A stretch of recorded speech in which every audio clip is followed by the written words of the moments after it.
It is a gorgeous night here in Denver. MLL Championship Weekend 2019. We were already treated to an absolute thriller in our matinee. Here's the nightcap as JoJo Wardrummer greets the Denver Outlaws onto their home turf. The number 2 seed looking to knock off the number 3 seed Boston Cannons. When we take a look at our updated bracket, Steele Stanwyck, the overtime hero for the Chesapeake Bayhawks, lifts that franchise to their 6th MLL. They'll go for their 6th MLL title this coming Sunday. The winner of Denver versus Boston gets the right to challenge the Bayhawks. Welcome back in, everybody. Mark Dixon, Hall of Fame coach Don Zimmerman. Alexis Perry is our third member of our broadcast team. We'll hear from her shortly. Boston, first appearance since 2015 in the playoffs. Denver's won 3 titles in 5 years. How do you size this one up? Well, Denver certainly has the championship experience. Boston's new to it, but you know what? They've had a great season. Denver's playing at home has got to be considered an advantage. This Boston team is built on defense, and their head coach, Sean Quirk, a goalie in his collegiate days, has done an amazing job with this Boston Cannons team, leading them to their first MLL playoff appearance since 2015. But they have one of the best scorers in Major League Lacrosse in Mark Cockerton. They sure do. Number 41 in white, the former Virginia All-America and Thwart nominee, ranks tied for second with 43 goals. Wants his left hand. He can shoot the ball from anywhere and at any time, is always dangerous. Cockerton up for the Coca-Cola MVP as well as a New Balance Offensive Player of the Year. He is a terrific one. On the other side, Tony Seaman. He has been the general manager the last few years, putting together Denver Outlaw teams that have won 3 Steinfeld trophies in the last 5, but he now takes over the head coaching duties, and they're right back in a familiar spot in MLL Championship Weekend. Zach Currier is his main man. He sure is. Number 25, the midfielder, perennial MLL All-Star. Tony Seaman thinks he is the best all-around midi in the MLL. Great leader, animated, he's a throwback guy, plays both positions. The man trying to keep the ball out of the net. We've got 2 terrific goaltenders on tap here tonight, and tonight's goalie starters are presented by Warrior. Dylan Ward, the Canadian, the 2017 Goalie of the Year in Major League Lacrosse. He is a Warrior Goalie of the Year candidate here in 2019. At the opposite end, the lefty, Nick Morocco. He anchors a back line that is second to none in Major League Lacrosse. He'll be big here tonight. Alexis Perry, the third member of our broadcast team, is down on the field. Thanks so much, Mark. While the Outlaws' young guns have been highly productive for them this entire season, if I were you tonight, I would keep my eyes on the wily old vet, John Grant Jr. Tonight, this will be his 16th career postseason game, the most of any guy you'll see on the field all weekend. At 44 years old, Jr. came out of retirement to help this Outlaws team to their 13th playoff appearance. And when I talked to Coach Seaman earlier, he said that as long as Jr. plays like a 44-year-old, he doesn't try to pull a case of Benjamin Button and act like a 24-year-old out there. They will take on Chesapeake in the championship game on Sunday. But I will say, I expect to see some vintage John Grant Jr. here tonight. I mean, if there's anybody that's going to make a Sports Center top 10 highlight-worthy goal, I think it's probably Jr. Right, Mark? Good call, Alexis. His 14th year, came out of retirement on May 25th of 2019. Main reason? Said he wanted to see his daughter Abby, 9 years old, see John Grant Jr. play. He's a 5-time All-Star, all-time goals and points leader in MLL history, and he is an ageless wonder. He certainly is an ageless wonder. I remember John Grant Jr. when he was at Delaware. We were at UMBC taking them on, and he took the game over with about 22 minutes left in the game and won the game for Delaware. He is a guy who can do it even at the age of 44. So we're fortunate to be able to see him play tonight. And in front of a home crowd here at Peter Barton Stadium on the campus of the University of Denver. There we see the Cannons. They're in the all-white uniforms, red, white, and blue. Great crowd on hand here tonight. They saw a thriller in our opening game. Chesapeake knocking off Atlanta 14-13 in overtime. Denver in their all-orange uniforms. JoJo Wardrummer, he's beating it. The drum down on the sideline. firing up this Denver Outlaw crowd. It's Kevin Reisman against Max Adler at the faceoff dot. Two MLL All-Stars. Violation against Denver gives the first possession of the game to the Cannons. Okay, here we go. Cannons' first time on offense.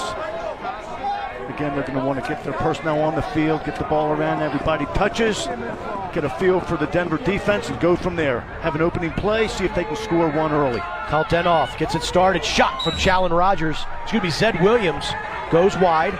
Backed up by Will Sands. 15 goals, 32 assists. He is guarded by number 36 in All Orange, Finn Sullivan. Sullivan is a finalist for the Warrior Defensive Player of the Year. We've got two of those players in this game. Sullivan, the close D man for Denver, and Rylan Reese, long stick midi for the Boston Cannons. Challen Rogers operating up top. Good defensive start by the Outlaws. 15 seconds, now coming up on 10 seconds left to shoot for Boston. Zed Williams taking his matchup. Nice double. Zed Williams splits a double, still has the ball. 3 seconds to shoot and a goal. How about the offensive efficiency? Zed Williams, like a piñata getting beat on, but slips the double, feeds Kyle Jackson, and Boston is off to the early lead. Zed Williams, he's making his presence felt early, gets the ball, somehow manages to escape a tough double team, runs away, gets his hands free. There's Kyle Jackson moving well off the ball for his left hand. Good inside finish. Nice start for the Boston Cannons. The only MLL title in the Cannons' history came in 2011.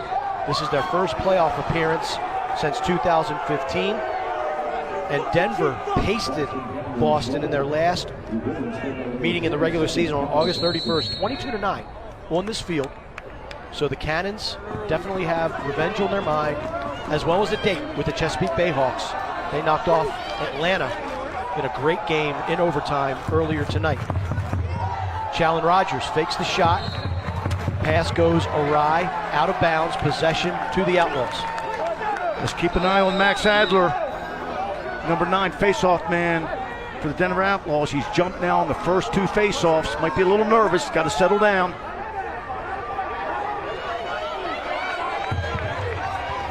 Mikey Schlosser, midfielder for the Denver Outlaws, gets his first action of the night. Schlosser missed significant time earlier in the season. Sim, let's take a look at your keys to the game presented by Ameren Risk. Denver's got to put the ball on target. They got to hit the cage. They have one of the lowest on-goal shooting percentages in the conference.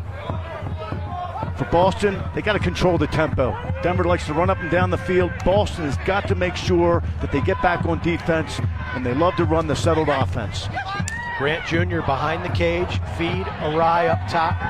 Less than 10 seconds to shoot. Zach Currier, little backhand pass, eludes Schlosser, approaches midfield. It's over midfield. An over and back violation against Denver gives the ball to Boston. Mike Scooten on the restart. Actually, he just chucks it over to Will Sands, the Bucknell Bison. Actually, that was Zach Goodrich out of Towson, the 2019 McLaughlin Award winner, the D1 midfielder of the year. Has never missed a college game and hasn't missed any MLL action. 3-time captain at Towson, never happened before. Terrific leader, and you never really hear of a defensive midfielder winning the Midfielder of the Year award in Division I lacrosse. Cal Durth with the feed across to Zed Williams. Williams post up, shoots. Looks like Dylan Ward got a piece of it. Michael Rexroad plucks it out of the air. Gets it over to Ward, clearing opportunity for Denver. Brian Begley, number 4 in orange, cruises over the midfield line. Now with a head of steam into the offensive zone, draws a slide. John Grant Jr., quick wrist shot, just sails wide, backed up by the Outlaws. Brian Begley, number 4 in orange, excellent in transition. Tony Seaman thinks that his short stick defensive middies are some of the best in the league. He's going to use Begley, he'll use Charlie Hayes and Taylor Stewart here tonight. Kavanaugh trying his luck down the alley. Transfers it behind the cage to Chris Aslanian. Ball is on the turf. Nice pickup defensively by James Fahey. Fahey legs it over the midfield line. Boston has numbers. Transition opportunity. This is Reese. Winds up, shoots, and scores! Rylan Reese with the 70 inches of titanium. Pulls it back, lets her rip, and finds the back of the net. 2-0 Boston.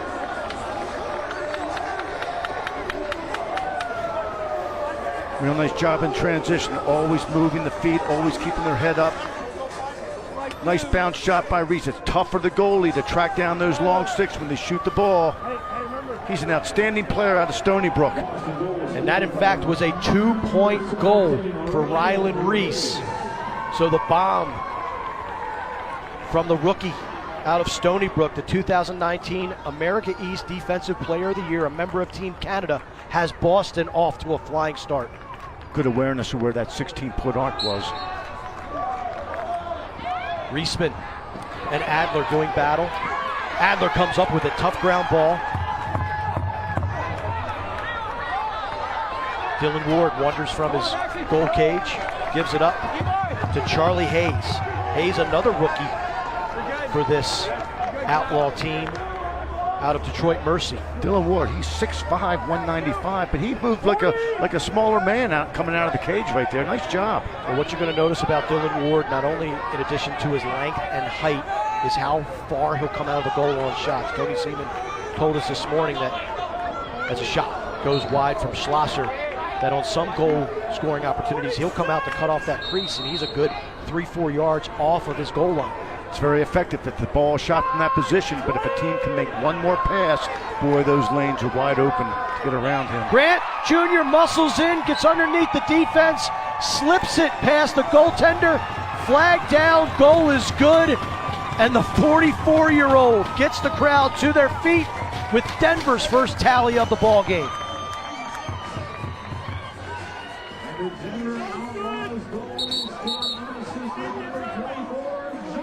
Goal counts. The flag was for a loose ball push. Goal counts. Nice job. John Grant Jr., leverage, strength, experience. Beautiful individual effort, and Denver's on the board.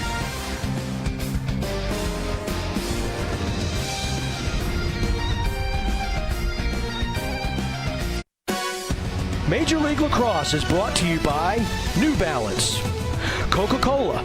Enjoy every goal, face-off, and check of today's game with a deliciously refreshing ice-cold Coca-Cola or Coca-Cola Zero Sugar. And Progressive, making it easy to bundle your home and car insurance. A great shot at Union Station will be there tomorrow night for MLL honors, but our business at hand, the Denver Outlaws trailing the Boston Cannons 3-1. John Grant Jr., the ageless wonder, playing in his 14th season. He is unbelievable. He is unbelievable. We've seen some unbelievable lacrosse already tonight, but I think John Grant does it better than anybody. And his longevity is unbelievable, the way he's able to stay and play in this game. Returned from retirement, all-time goals leader in MLL history, played his inaugural season in 2001 with the Rochester Rattlers. He now coaches at the Air Force Academy, in addition to helping Tony Seaman out as an offensive guru in his huddle.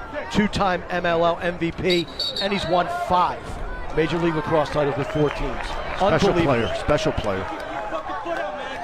He did not play in the regular season finale against Chesapeake, and Tony Seaman said, I just had him on the bench coaching my guys because he's that good in that regard. And also, every now and again, a 44-year-old needs a break. Needs a little R&R. What an asset to have a player of John Grant Jr.'s ability to be able to not only get out there and give you some quality time, obviously, but to teach these younger players how to play the game.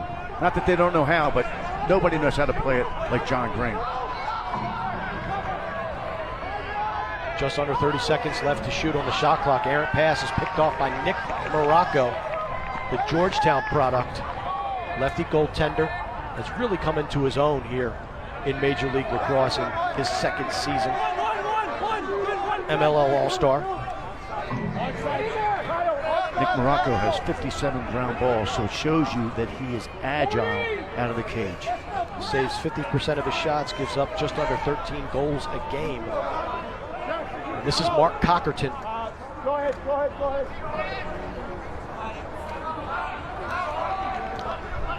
Up to Jackson. He has one of the Boston goals. Of course, the second was a two-pointer by long-stick midfielder Rylan Reese. Nice job of drawing the double and moving it, but the ball's got to continue. It just can't be one pass. Once the double happens, turn, run away, move it. Look for that layup. Keep the ball hot.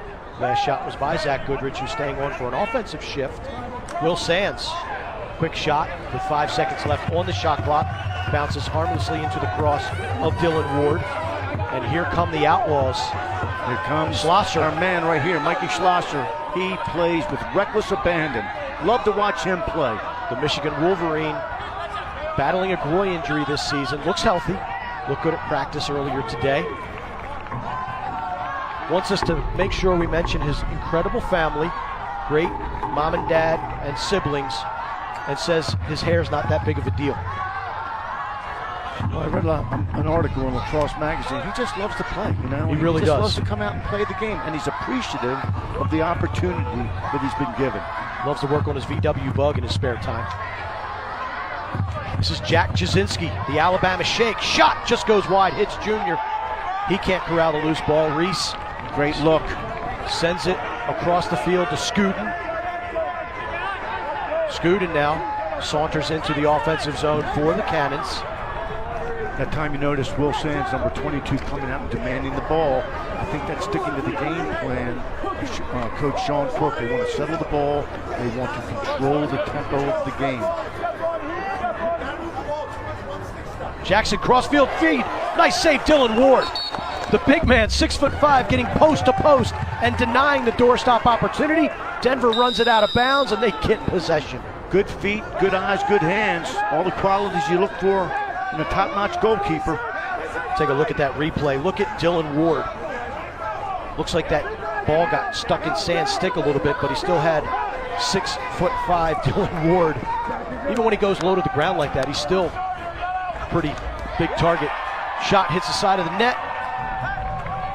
This partisan crowd here in Denver thought that was a good goal, but Morocco picks it up. And now here come the Boston Cannons. How about the fundamentals of their clear? Away from the bench, up the sideline, man to man to man. And like you said, the attackman coming up, demanding the ball, being the outlet. That time, it was a great 2-on-1 to clear the ball. And the midfielder, Tim Edwards, number 18, took to the sideline. The defenseman attacked in the middle of the field. That opened up Tim Edwards for the easy one more in the clear. Cal Dirth with that shot. Looks like he might go again. Head of steam, gets leverage, shoots and scores. Cal Dirth, the big man out of Boston University, plants his feet, whips it home, and the Cannons are back up by 3. Cal Dirth out of Boston University, 6'3", 215. He knows how to get his hands free, uses his body well to shield off the defender. That's a legal play. As long as you have 2 hands on your stick, you're allowed to jam into the defensive player. Nice job by number 5 in white. Dirth, whose brother is currently playing at Syracuse. Tremendous short stick defensive midi. Cal Dirth, his 10th goal of the season. So important for Boston to get off to this big start because this crowd it's an Outlaws home game basically. And they've won 3 out of the last 5 Steinfeld trophies. JoJo Wardrummer is here, getting the crowd fired up and making things happen. We were talking to Tony Seaman at practice this morning, and he said, you know, it's one thing to win a championship, to win one back-to-back. It's tough, and I can tell you that from my own experiences. You know, it's great to win that first one, but boy, everybody's got you targeted for that next year, and they've done a terrific job in preparing for this championship weekend. And he's been the GM the last few years. Feet in front, shot goes wide, good hustle out of bounds. Outlaws will retain possession, but with B.J. O'Hara moving over to coach the New York Lizards, that created a coaching vacancy, and Tony Seaman just stepped right into the role. And the Outlaws, number 2 seed in the 2019 MLL championships. Zach Courier draws a double, flips it behind the cage. Tony's an outstanding coach. He's an innovator. 10 seconds to shoot. Schlosser winds up, shot rings off the post. But Tony Seaman is one of those innovative guys. He sure is. When he was at Penn, they had a terrific zone, and they had also a great ride. It was the Penn zone, the Penn ride.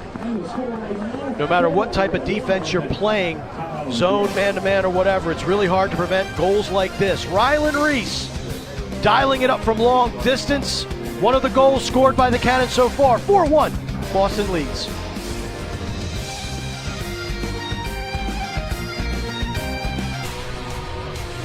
It's UFC 243 tomorrow in Melbourne, Australia.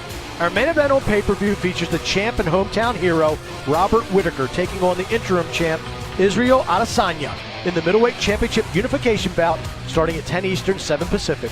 To order the main card in English and Spanish, go to espnplus.com/ppv, and be sure to download the ESPN app if you're watching on your mobile device. ESPN2 and ESPN Deportes will have the prelims starting at 8 Eastern, 5 Pacific.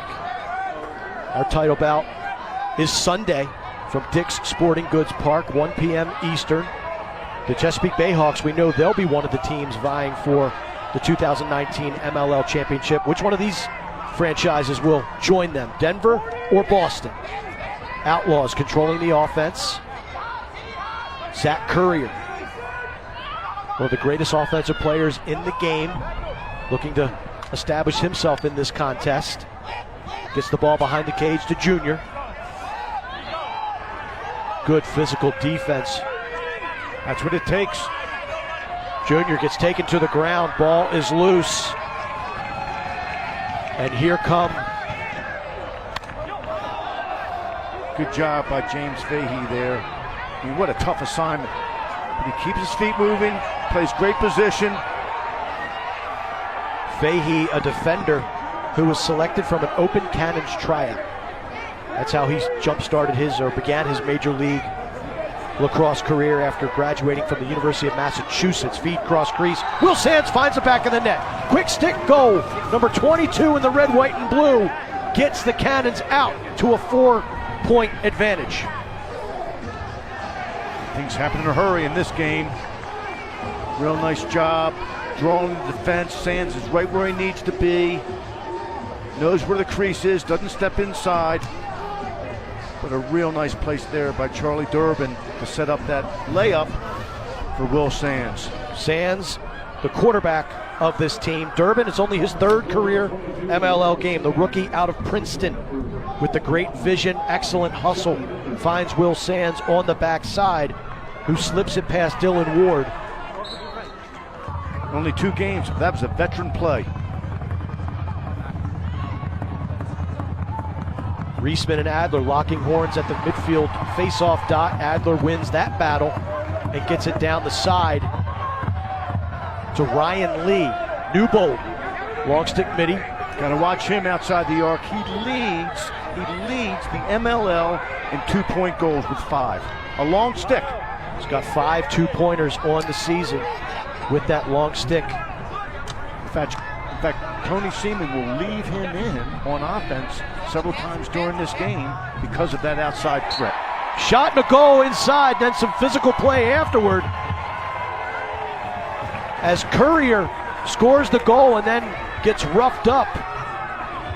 These are 2 teams that have tangled very physically this season, and Zach Currier has been in the middle of a lot of those tussles, and he earns one the hard way on this one. Well, he sure does. He comes around, keeps it in that strong hand, and then it must have been a legal hit, no flag. Lacrosse is a collision sport. Here's another look. Currier, a finalist for the Coca-Cola MVP award. Looks like he's collected himself and gets off the field. 19th goal of the year for number 25 in the orange and black. 4 goals against Chesapeake on the 4th of July, 6 points against Dallas late June. But he has not played in the last 3 games for this Denver Outlaw team, playing in the Indoor World Championships in Canada. And we're going to have a flag tonight, or excuse me, a flag on this play against Gobrecht of the Outlaws.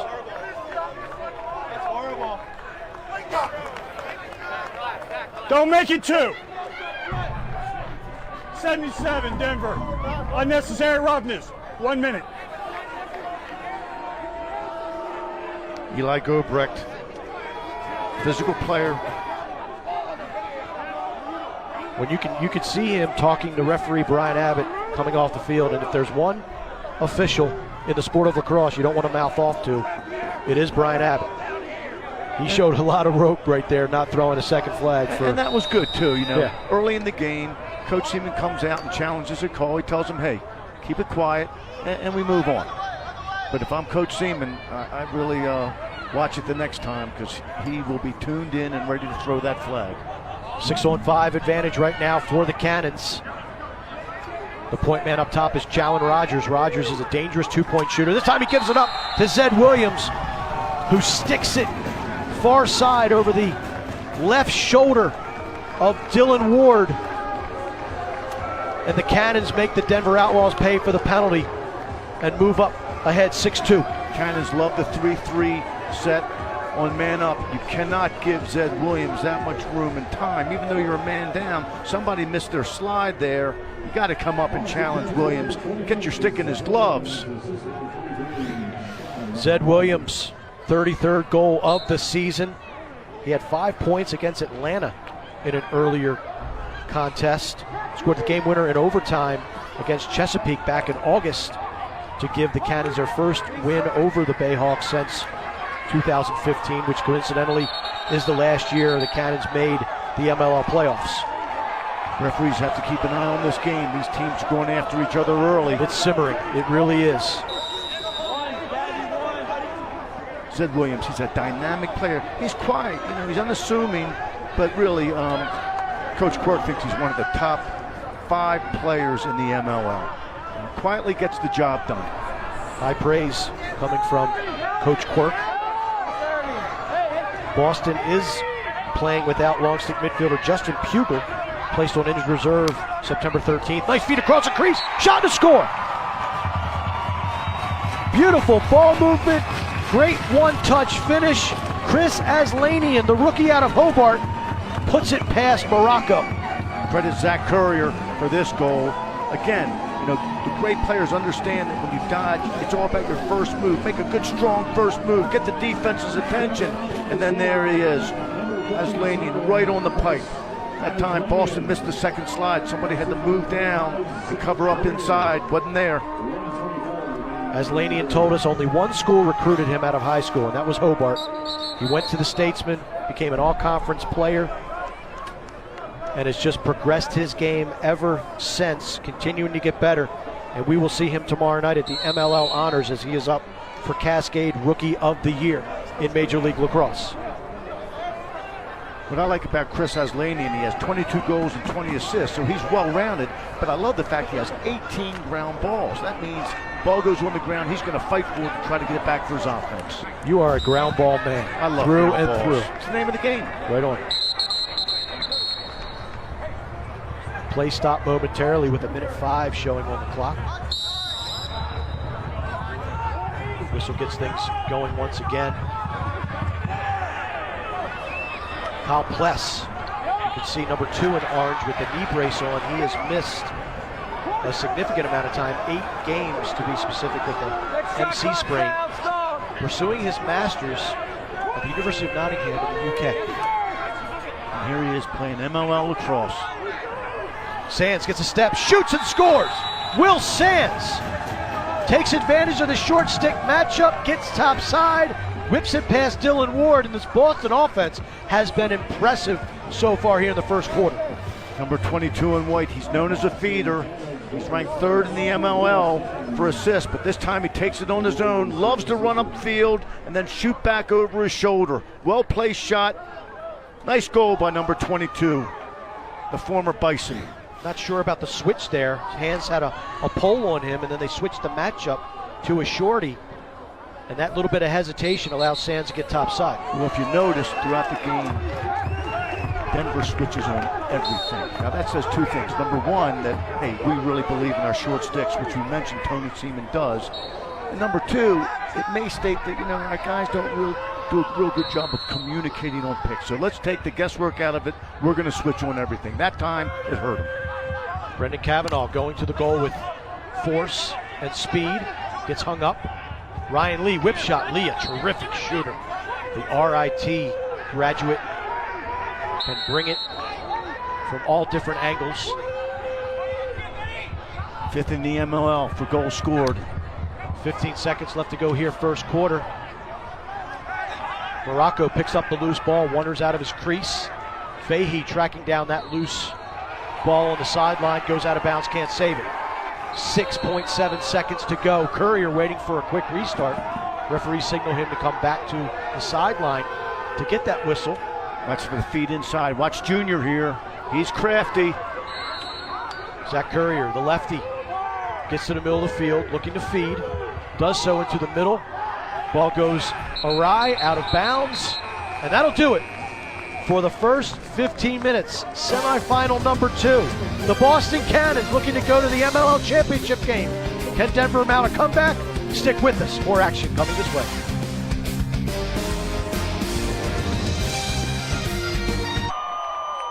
Second quarter about to commence here in Denver, Colorado. The Boston Cannons leading the Outlaws 7-3. Earlier tonight, a barn burner of a contest that went to overtime. And in that extra frame, Steele Stanwyck with the cut takes the feed and sends the Chesapeake Bayhawks to Championship Sunday at Dick's Sporting Goods Park. The bench loves it, the coaches love it, and the Bayhawks will compete for their 6th MLL title this Sunday. Steele Stanwyck is with our hero. Alexis Perry is with our hero, Steele Stanwyck. Thanks so much, Mark. Yeah, I am not the hero. That would be Steele here. Steele, we just took a look at your game-winning goal. Could you take it back for us and maybe replay it for you? Yeah, sure. I just kind of was on the crease, kind of got lost off ball, and Nick Mariano kind of found me, and I caught the ball and just kind of was running at a low angle, and I just kind of shot the ball low and away and got lucky and found a way to get back to net. Given the fact that so many of us will never have the chance to be the hero, what did that moment feel like?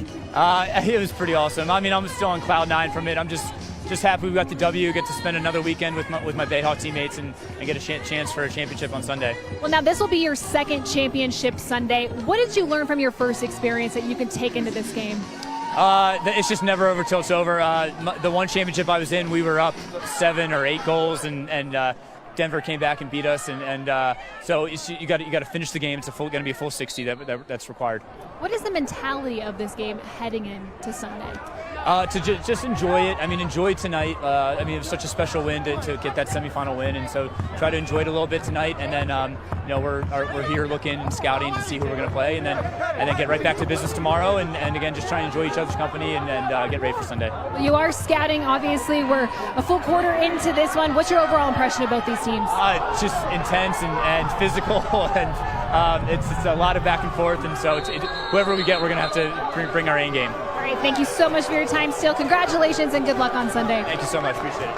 Back to you. Steele Stanwyck enjoying the action here, and he said it was physical. We've got another flag down on the field, and the Boston Cannons will enjoy an extra man opportunity.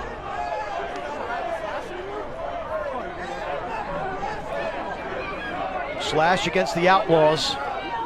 Against Junior. Trying to run down the ball. Good hustle, but he took 2 or 3, or it was on Lee, I'm sorry. Took 2 or 3 uncontrolled swings, and the official might give you 1, they might give you 2, but they're not going to give you the 3rd. So Denver needed a big start here to the second quarter. Instead, they're in the penalty box. Boston will look to capitalize. They get some movement. They like to go live on the left wing and roll into a 3-3. Zed Williams with the sky whammy, fake. Shot, score! Williams gets it back and finds pay dirt. Zed Williams, almost a carbon copy of a goal he scored in the first quarter. If you leave him with time and space like that, the result will typically be a turn and rake from your goaltender. Yeah, the Denver defense, the man-down defense has to recognize they just got beat on the same play, and it's just a simple play, but they're late to slide out to one of the most dangerous shooters in the MLL. That's got to be, that adjustment has to be made. We'll send it down to Alexis with more on number 28. Yeah, you know what? I spoke to Coach Seaman earlier, and he said the last time these two teams played during the regular season, when Denver scored 22 goals and the Boston Cannons only put up 9, it was because they didn't have their star player, Zed Williams. He said he expects things to be very different tonight with him and Callan Rogers here in the lineup. And you know what? Things are much different, right, Mark? Absolutely. Zed Williams is a difference maker. He makes this team better. He was playing some midfield earlier this season. He's athletic enough and he's talented enough, but when you get his shooting ability down on the attack, it is so dynamic. Well, one of the reasons that Boston moved him to attack is it gives them a right-hand cannon on a 4-on-3 fast break. Plus, he never comes off the field. Midfielders come on off the field. When you play attack, you're on there for the entire 60. This Boston Cannons team, 9-7 in the regular season, 6-2 on the road. And one of those 2 losses came right here at the end of August to this Denver Outlaw team. Grant Jr. bounce pass, Ryan Lee behind the back, denied. Ball is loose, Grant looks to pick it up, throws a check on to Scudin, and there we get some physical play on the end line. Grant gets it back, feet up top, in front of the crease. A little tackle action. Zach Courier's on the ground. Morocco picks it up, Wandry flies, and the Outlaws will go up on the extra man. A lot of fight out there on the field. And good tough fight, good clean stuff. These teams are going after each other. Number 5, Boston, push 30. Good call. Got caught out of position. Really had no chance but to push. It's like a lineman in football. You get speed, an offensive lineman. He's got to hold. He's got to get the penalty. He doesn't want the quarterback to get hit. Extra man opportunity now for the Outlaws. Kavanaugh fakes the shot. Gets it over to Aslanian, who gets it to Schlosser. Nice skip. Little high. Right idea. Referees say the ball was tipped off of a cannon stick, so possession will stay with the Outlaws. Again, on man up, if you can skip the ball, now the defense is behind a rotation. It makes it very, very difficult to recover. Nice ball movement. 2-point shot. Looks like it hit a body in front of the goal. Doesn't make it to the crease. And Nick Morocco showing that athleticism you referenced earlier in this game. Wins the sprint to the end line to get possession for the Cannons. And here come the Bostons on the clear. Great hustle. Active out of the cage. Sometimes that gets goalkeepers in trouble, but Morocco, he's handling it very well tonight, making good decisions. It's all about good decisions. Flag flies. This infraction will be against Denver. A little substitution game won by the Cannons. Cal Dirth gets to the center of the field, gives it up to Rogers. Behind the back pass to Zed Williams. Good closeout by Finn Sullivan. Sullivan out of Hofstra University on Long Island. Free possession here. Mark Cockerton has been quiet here so far, but the Cannons have still managed 8 points, including a 2-point goal by long-stick midfielder Rylan Reese. Nice patience, knowing they're going to get the ball back.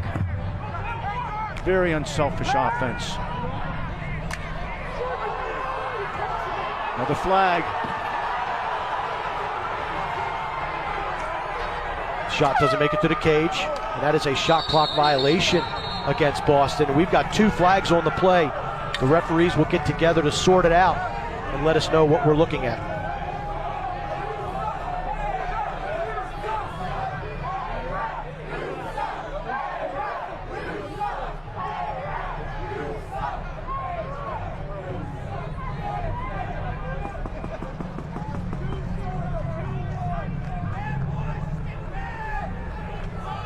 We have 2 fouls on Denver.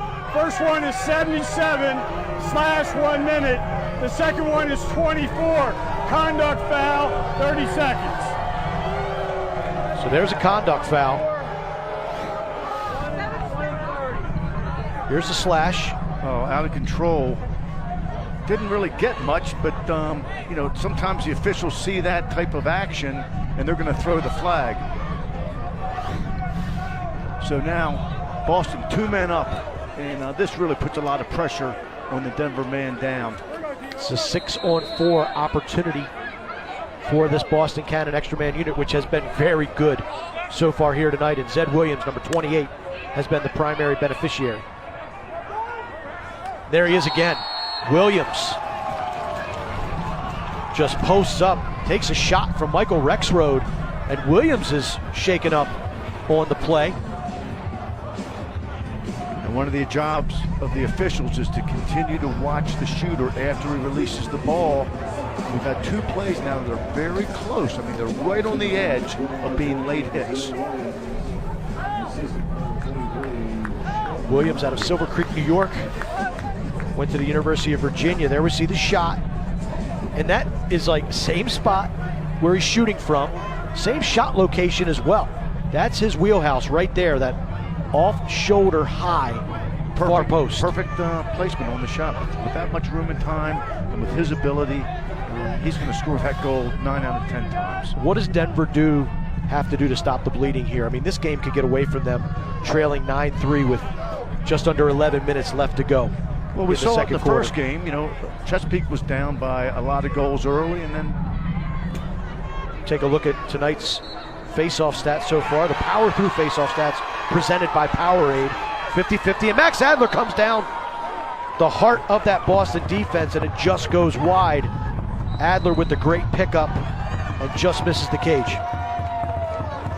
As I was saying, we saw the same thing in the first game, and Chesapeake did a terrific job of hanging in there, playing the 60 minutes, taking it one play at a time, and they came away with an overtime win. So, you know, anything can happen in this game. Schlosser draws a flag. Zach Goodrich, the guilty party. Nice feed behind. Shot and a goal! What a shot by Chris Aslanian. Reaches for the sky, pulls it down, and then whips it past Nick Morocco. Beautiful goal from the rookie. Not playing like a rookie tonight, Mark. Comes up, meets the ball, continues to run up the field, turns his shoulders, and notice the first thing that comes around is the head, so he can see the target, sees his target, and then finishes that shot. Very athletic play by 57 in orange. Aslanian has spent some time this year at midfield, especially when Schlosser was injured. Logged some quality minutes and helped his team out that way. Reisman against Adler. Ball is loose. Orange jersey surrounded. And we're going to get a push call against the Outlaws. Possession to the Cannons. The Denver staff is not happy right now with the way the calls are going. They probably feel they're a little lopsided towards Boston, and that's part of the coach's job. Now, you don't want to get a penalty, but you do need to get the officials' attention and let them know that you're not happy. Shot and a score by the Boston Cannons. That is Kyle Denoff, just straight down the alley, and then he takes a shot after that ball finds the back of the cage and gets it right back for the Cannons. Big right-hand power dodger down the alley, fakes the pass, keeps the defense at bay just enough to free up his hands. Well-placed shot. Denoff, two-time Major League Lacrosse All-Star out of St. John Fisher, has 3 two-pointers on the season. That is his 14th goal of the year, and a clean win by Adler. Adler starting to figure this thing out. Ryan Lee, spectacular goal! Spins away from the pressure, lays out, flies like Superman, and wrists it top shelf. You're not going to see many prettier goals than what we just saw from number 45. Playing the point on the break, feels the pressure coming, roll dodges, notice he doesn't change hands to protect his stick, and coming out of the roll, shoots the ball, tough for Morocco to pick up off that roll. Pretty goal. Ryan Lee, the rookie out of RIT, he had 7 points, 5 goals and 2 assists against Boston in their last meeting at the end of August. Tony Seaman told us today that he's an incredible shooter, and we just witnessed it firsthand right there. There's Mark Cochran. That's what we're talking about. Yeah, he scores goals and he's very good at it, but when the ball goes on the ground, he's a hound. He gets a big ground ball and now gives Boston a second chance opportunity.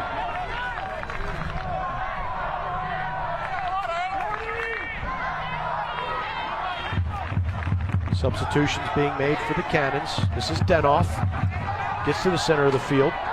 Lowers his head. Meathead dodge attempt right there. Again, legal because he has both hands on the stick. Zed Williams working against Rex Road. Williams gets his hands free, shoots it. Goes behind the cage. Will Sands slips. Being hounded by Rex Road now, who switches off of Zed Williams. Feet in the middle, knocked down. Ball's picked up by Gobrecht. Gobrecht, head of steam, good angle. Gets it over the midfield line. They have numbers coming back the other way. Shot just wide. As Laney is able to knock it down.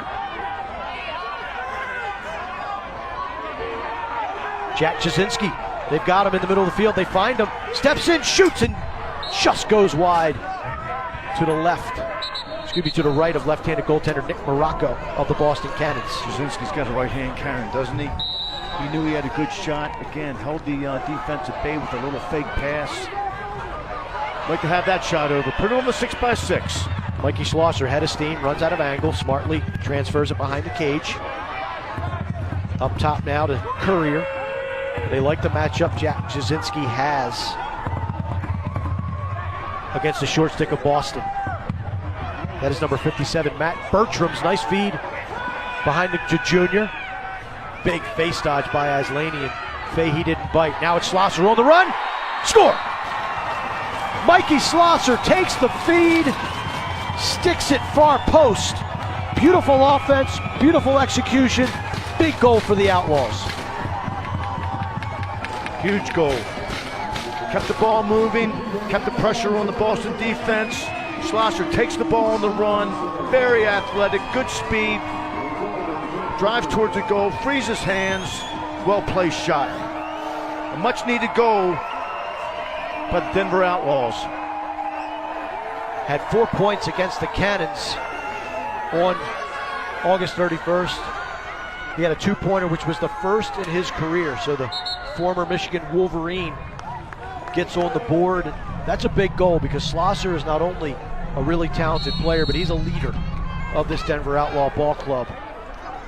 10-5, 10-6. Cannons leading the Outlaws, number 2 seed versus the number 3 seed. Winner advances to the MLL championship game this coming Sunday against the Chesapeake Bayhawks. Mikey Schlosser's up for the Quorum Players' Choice Award, which is given to the best teammate.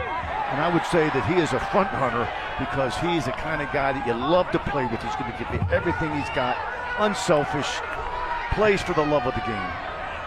Jalen Rogers steps in, big shot. Williams goes low, makes the save. Rexroad coming out of the defensive zone. Transition opportunity for Denver, but they can't handle. A lot of bodies flying. We're going to have a loose ball hold against Boston. Possession over to the Outlaws. Quick restart. Here comes Pless. Pless posts up, shoots, high bouncer, just over the cage.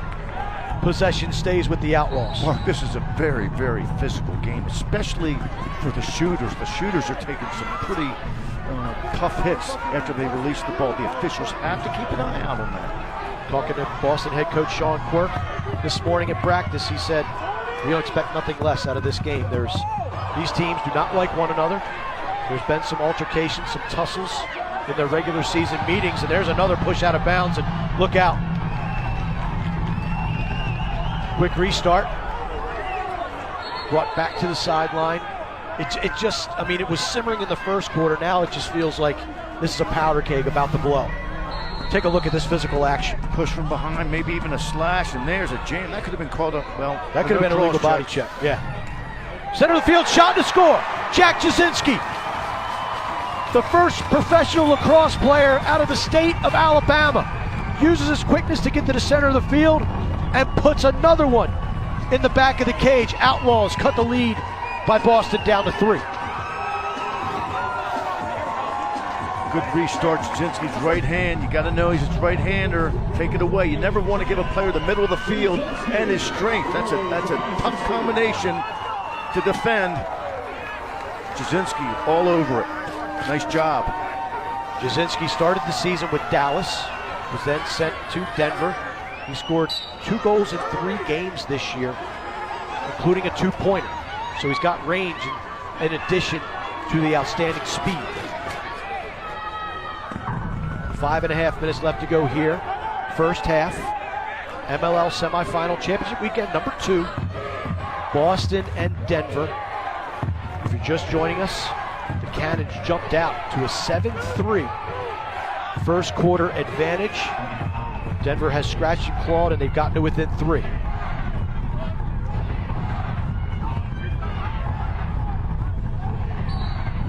Going to call Ward there. Zed Williams will do that. He'll lean in on you, and he'll use that left hand, that little chicken wing, to establish advantage and leverage.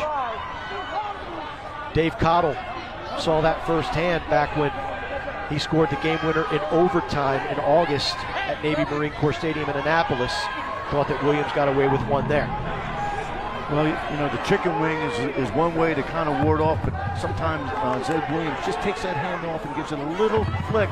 And again, the officials are looking for it. Great save by Morocco on the offering from Andrew Newbold. That was a much-needed save by Morocco, as he's given up goals on the last 3 shots from the Cannons. Challen Rogers sprinting over the midfield line, eludes the over-the-head check from Zach Currier. Kyle Jackson running onto the field for Boston. There's a right-hand drive right there. Oh, he pulls it with his left. Denoff posts up from 2. Tries the high bouncer, but it goes way over the cage. Backed up by Boston. That's a sign of a good player. You switch it up. You know, you keep that defense honest. You go right, you go left. That time he went left, but he brought it right back to that strong right hand. Good move. Offensive coordinator Ben Rubier loves his midfielders. Really thinks that they're very athletic, very fast, and can win their individual matchups. Shot again wide by Denoff. Backed up by Will Sands. So it's almost a face guard situation if you look at this Denver defense. Gobrecht now face guarding Mark Cockerton, and Zed Williams flies through the air, but they're going to say a crease violation. No goal. Plays restarted. Referees blowing their whistle to stop play. Williams, a crease violation.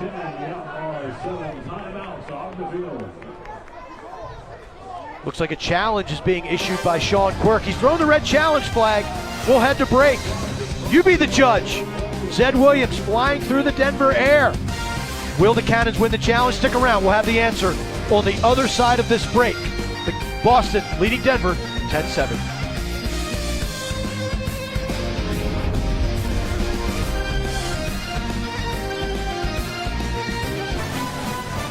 This week, our Saturday night football game presented by Wells Fargo is a top 25 Big Ten battle. It's number 25 Michigan State, number 4 Ohio State from the shoe in Columbus. Coverage starts at 7:30 Eastern, 6:30 Central on ABC and the ESPN app. The Buckeyes have won the last 3 meetings with the Spartans. And speaking of winning, it looks like Boston's going to win this challenge. Great challenge by Coach Sean Quirk. So what are the components we're looking for here that make this a good goal? Number 1, he doesn't step on the crease before he leaves his feet. Number 2, the ball crosses the plane of the goal before he touches inside the crease. It's a bang-bang play. It's close. That's the beauty of instant replay. Nice job by the crew picking that up. Terrific. Successful challenge from Sean Quirk, and this is why we need instant replay at the collegiate level for anyone who's listening. Max Adler wins another faceoff, goes down the middle and scores. Max Adler, 3rd or 4th opportunity. He's won it clean, had a head to the goal. This time he hits pay dirt, and a big goal for the Outlaws. That's where you want to bounce back. Win that draw, take it to the hoop. Nobody picks him up. Protects his stick, feels the pressure. Impact player, makes a huge play. Adler, the all-star, played for Team Israel in the World Games. He went 23 out of 24 against the Bayhawks back on August 10th. And that is an MLL single-game record for face-offs won. Came into this game with 3 goals and 2 assists, make it 4 on the season for Max Adler, the face-off man for the Denver Outlaws. And the Outlaws have a possession once again. They got this deficit back down to 3. Under 3 minutes left to go here. First half. Schlosser scores. What a great dodge and a beautiful shot. Mikey Schlosser. Forget the VW bug. He looked like a Ferrari going down the alley and painting the far post. Excellent athleticism, big heart. Tough combination right there. Gets the ball on the run. Leans in, frees his hands. Terrific shot to the offside of the left-handed Morocco. Schlosser with his second of the second quarter as Denver continues to chip away at this Cannons lead. Boston has to get back to what made them successful, that enabled them to jump out to a 4-point cushion, and that is strong midfield dodging. And some way, somehow, you got to get Mark Cockerton involved in this game. He is behind the goal at X right now, not being face guarded. Cal Dirth, head of steam. Ward comes off the pipe, and Dirth down the alley, sticks it near post, and the Cannons get it right back. You mentioned Mark Cochran. That time he saw Dirth had his move, and he cleared his man through to take away the slide package, and then Dirth comes in and finishes the play. Nice teamwork there. So it's like you talk about, off ball. That's what college coaches talk about as well, and pro coaches are just the same. It's one thing to be able to catch, shoot, dodge, but to move without the ball, that lacrosse intelligence. One of the toughest things to teach, because at a young age, kids who start playing the game, it's just natural to watch the ball. In defense, you teach that you have a big eye, meaning most of your attention on your man and your little eye on where the ball is. I think that's a great concept for offensive players. Don't stare at the ball, watch your man. If he makes a mistake, now you know, and you cut. Know what the ball's doing, but watch your man. Courier, little ring around the rosy for this Boston Cannon defense. Shot down low, and that's Aslanian. He likes that lefty low shot, gets it all the way back, stings the twine, and this back and forth affair continues to be just that. We're seeing some great lacrosse tonight. Again, the one more Aslanian plants his feet. That means he's going to have both power and accuracy in that shot. Well placed. Nice feed from Brendan Cavanaugh. Right on the money. Rookie. Aslanian, his 25th goal of the season. He's got the hat trick. And again, we'll see him tomorrow night on MajorLeagueLacrosse.com for the MLL Honor Show. He is up for Cascade Rookie of the Year. Reisman keeps it alive. And nice ground ball pick up by Scoot. Tries to walk the dog and gets the ball taken away from Charlie Hayes. One of the few Outlaws that has played all 16 games this season for the Denver squad. Tony Seaman told us this morning that the practice that he had earlier today was the most he's had his team together all season long. That's what you want. You want to be able to peak for the playoffs. And the way to do that is to have your full complement of players healthy and ready to go.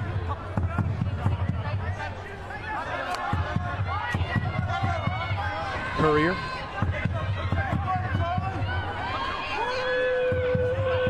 Being guarded by Charlie Ford. Ford gets a little crossed up. Courier beats him inside, but Morocco bails out his fellow Hoya. And here come the Cannons. Morocco needed that save.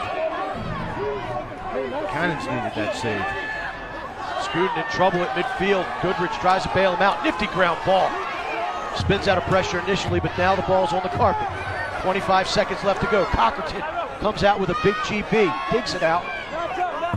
Shot clock is off. 15 seconds left to go. Cockerton muscling his way to the cage. Now pulls it out.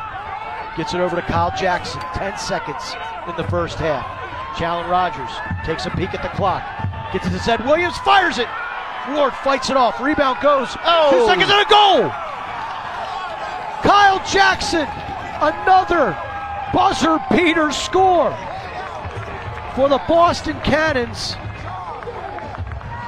Actually, that was Mark Cockerton, I think, with the score. Either way, it is a dagger to this Denver Outlaw defense. Clock awareness, good outside shot. There's the rebound.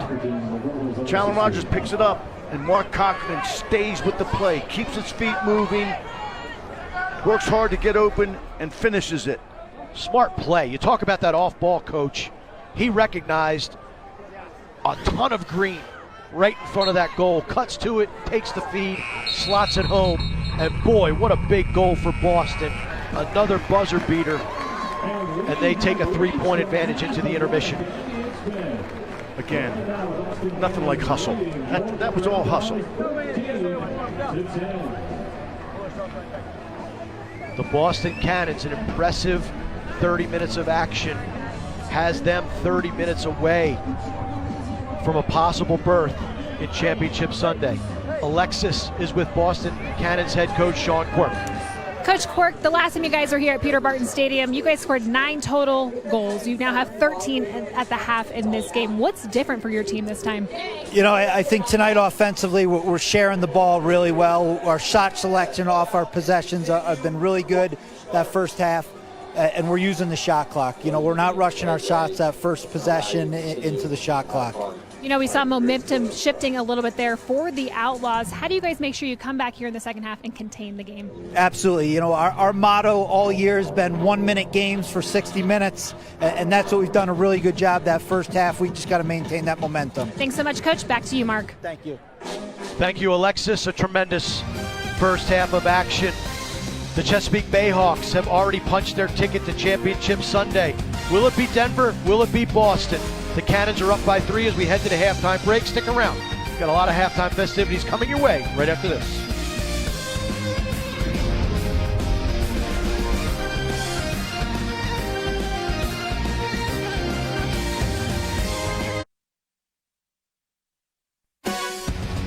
Major League Lacrosse is brought to you by New Balance.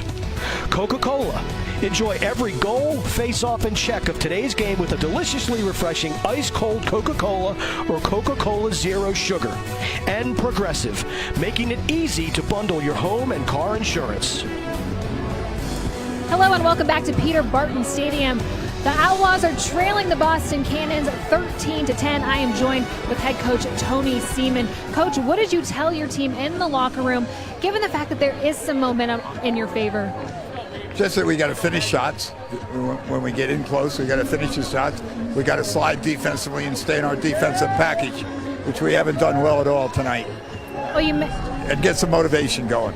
Well, you mentioned before the game that Zed Williams would play a factor in this one. He has 4 goals. What does your team need to do to contain him? Well, he's had 3 of those on man up, so we got to stop fouling and making penalties and some dumb mistakes. Any other changes? Nope, let's go play. All right, let's go play. You heard it from Coach. Mark? Thanks, Alexis. 30 minutes is all that separates either the Boston Cannons from getting a shot to win their first Major League Lacrosse title since 2011. For Denver, they have been a model of excellence over the last handful of years.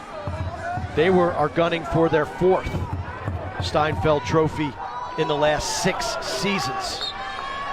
Reisman and Adler back at it at the faceoff dot. They were dead even almost in the first half, but Adler has a goal on his ledger. Gets the ball over to Zach Currier. And the Outlaws, who gave up that goal at the very end with 1 second left of the first half, get an important possession to try to get some of this steam back. Max Adler really came on strong in that second quarter, started winning the draws for the Outlaws. As we said, that's a huge, huge momentum boost for the team. Let's see if that continues here in the second half. Currier likes his matchup, gets inside, shoots, flag flies, goal is good. Zach Currier, the quickness to get inside of the Cannons defense, gives himself up, scores the goal, and what a start to the third quarter for the Outlaws. That's how you like to start it off. Good dodges are comprised of change of speed and change of direction. So the penalty, the flag down was for a push as Goodrich pushed Currier, but since he scored the goal, the flag is wiped out, and the Boston Cannons have thrown another challenge flag. So you have to imagine they're going to contend that Courier was in the crease before the goal was scored. Well, they're 1 for 1, so let's see what happens here. But I think that was a pretty clean play. And again, all the dive plays are so tough to call. There you see Courier, the goal scorer at the moment for the Outlaws. So even if this goal is ruled no good, Denver will still have the man up. Let's take a look. Looks good to me. Looks good to me. Didn't step on the crease before he left his feet and landed in the crease after the ball passed the goal line. I don't see anything there that would suggest indisputable evidence of overturning that goal call. But we'll see what the officials have to say after looking at it on instant replay. Let's take another look at it. There you see the push right there by Goodrich. Feet, you can still see green between the white toe and the white line. And then the ball looks like it's nestled in the cage before Courier hits the ground. But hey, if you're Boston, you're feeling pretty good. You won the first challenge. Why not challenge this one and see what happens? We know if you challenge and you win the challenge, it doesn't cost you a timeout. But if you challenge and you lose the challenge now, you lose that timeout, and in the fourth quarter, coaches want to have those timeouts in a close ball game. And this game will be a close ball game going down the stretch, no doubt about it.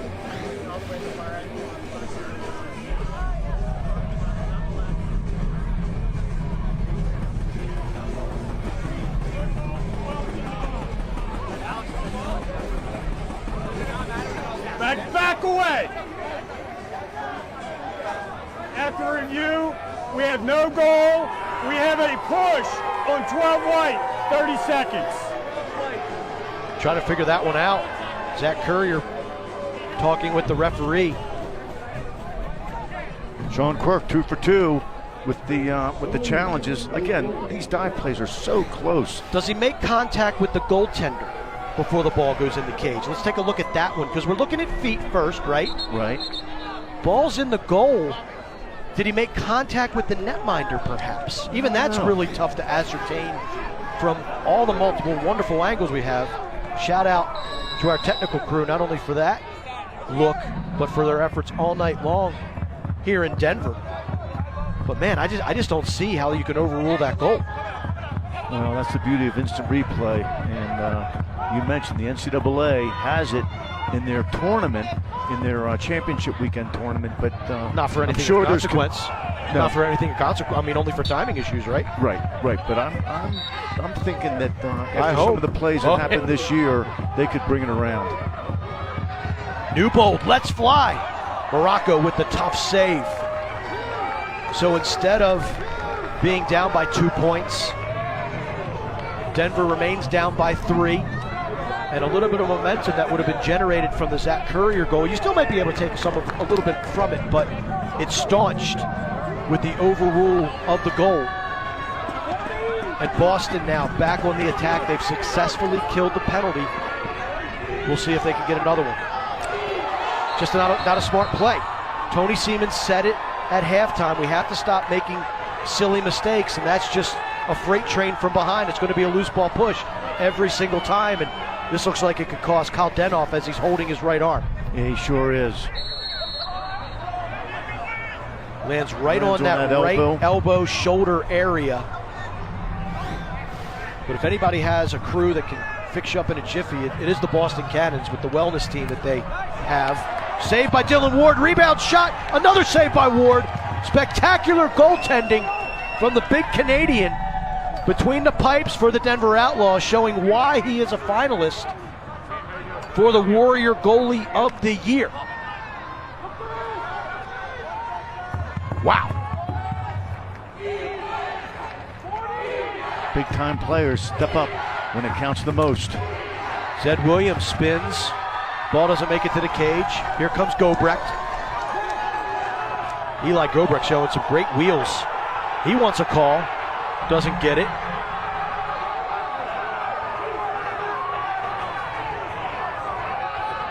Zach Courier backpedaling to the wing area, waiting for his teammates to come in, and Courier now saying he's getting beat up pretty good by Rylan Reese. You see Reese, number 17 in white, heavily bandaged, taped up right leg. Not sure what happened to him, but looks like he got some medical attention at halftime. Boston has Challen Rogers stuck on defense. Let's see if Denver takes advantage of that matchup. Junior leading in on Fahey.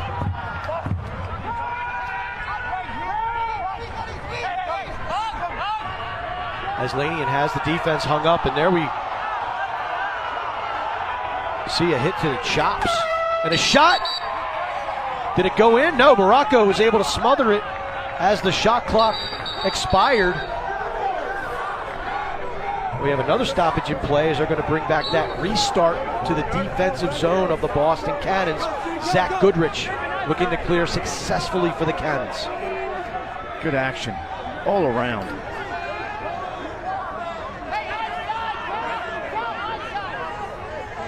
And when there's no tomorrow, you're going to see it all. The players, the coaches, they're going to lay it out all on the line. I mean, there's no tomorrow for the loser of this game. Good speed by Charlie Durbin. Challen Rogers whistles one high over the cage. Backed up by the Cannons. Will Sands will re-trigger the action. Kyle Jackson, quick slide. Ball doesn't make it to the cage. Good slide by Rexroad, and Rexroad flags fly. And now we're going to see Kyle Jackson getting up slowly.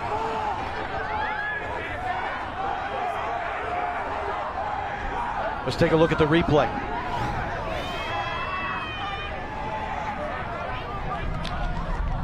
Maybe helmet to helmet.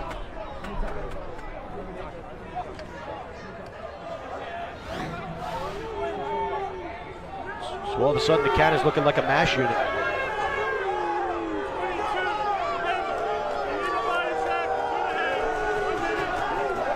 Full serve. There we see the medical staff of the Boston Cannons attending to Kyle Jackson. The penalty is against Michael Rexroad. Illegal body check, contact to the head, and it's a non-releasable penalty, a non-releasable foul.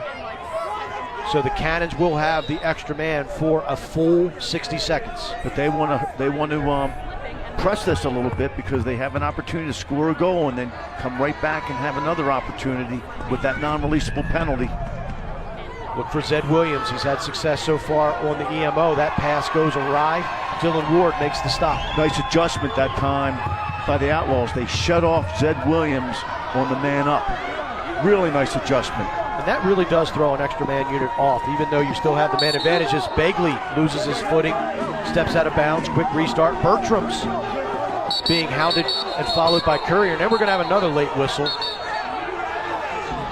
Teams want these quick restarts, but well, you know, it's up to the players to get to the right spot and then look at the official and let them know they're ready, and then the official will blow the whistle. But what they're doing now is they're starting to get too antsy and move, and now they got to bring it back. Business has definitely picked up here in the second half. Not a lot of goals, but a lot of emotion. Stick with us. We're back right after this.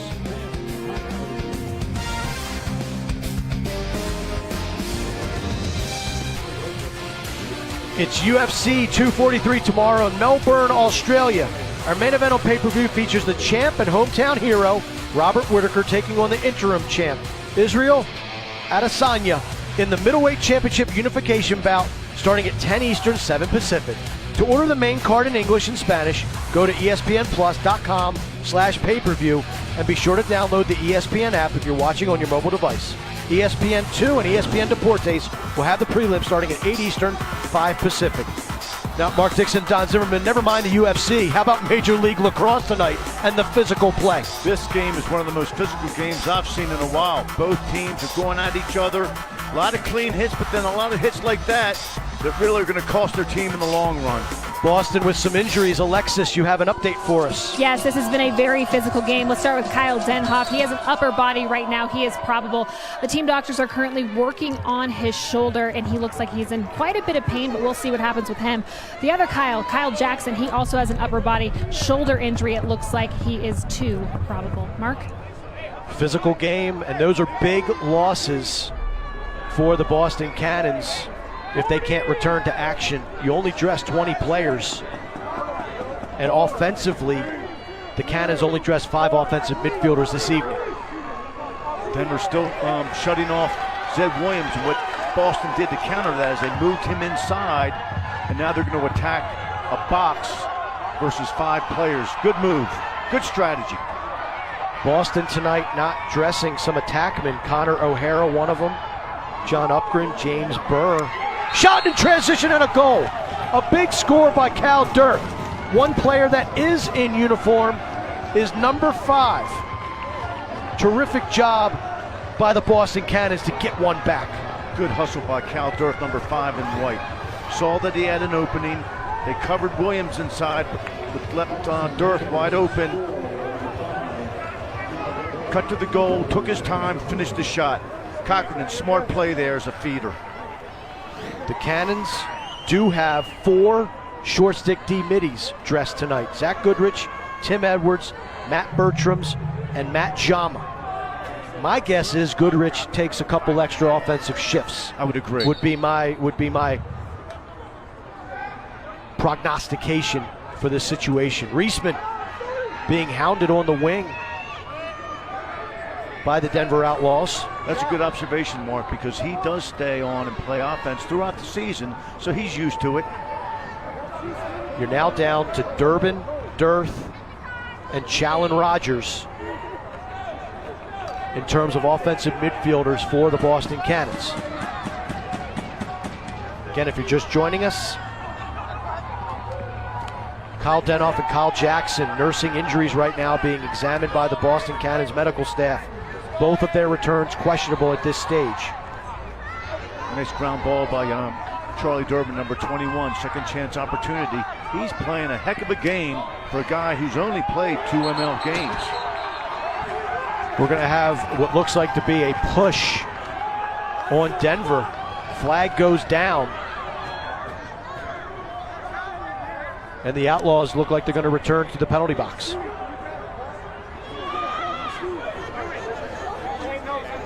'23 Denver, push, 30 seconds. Charlie Hayes, the guilty party, trots off the field. Let's take a look. Good call by the official. Got caught behind the Dodger. Dodger did a nice job of keeping him on his back again. He had no alternative. You can't give a guy a layup like that. You got to push him from behind and hook your man down to prevent a goal. Another extra man opportunity. Shot goes wide, backed up by the Cannons. Much like their first EMO opportunity of this quarter, Zed Williams being shut off by number 4 in orange, Brian Begley of the Denver Outlaws. Shot goes wide. Alexis, what do you have on Kyle Denoff? Yeah, he actually just walked off the field with the team trainers. He looks like he is in severe pain. I know I reported probable earlier. I would definitely, degrade that to questionable at this point. The look on his face was heartbroken. Great job. Thank you, Alexis, for the update. That is a big blow to the Boston Cannons. Ball goes out of bounds. Nice check by Andrew Newbold on the end line. Now the referees are getting together to talk about this one. You hate to see a player get injured, and especially in this venue when you're playing for the championship. And it's a tough situation. But now somebody has to step up and fill in the shoes and try to keep the momentum going for Boston. Well, this is a team that's already lost Justin Pugel to injury back in the middle of September. He went on injured reserve on September 13th. He's a Cascade Rookie of the Year candidate, a terrific long stick midfielder, who, along with Rylan Reese of this Cannons team, give him a great 1-2 punch. And you got to think about Sunday. If the Cannons can manage to win this game, they're going to have to activate some other guys to come out to Denver and suit up. 11th hour. Number 32 in orange, Kyle Mars on the game. Played attack at Hopkins. They're running him in the midfield. Good shot. Knocked down Zed Williams slips on the turf. Finn Sullivan picks it up. Throws the ball across the field. Kyle Pless redirects it to Mikey Schlosser. Number opportunity here for the Denver Outlaws. Schlosser pulls it out. Good recovery by the Cannons. Shot by Courier. Beautiful goal. And Courier with the fist pump is feeling it. Big time shot. Denver trims the Boston advantage back down to 3. Big time shot, timely shot, big goal. Courier with room and time, perfectly placed. I think that time Morocco was thinking he was going to shoot it offside and brought it back to the stick side high. Very deceptive shooter. Again, Courier, finalist for Coca-Cola MVP.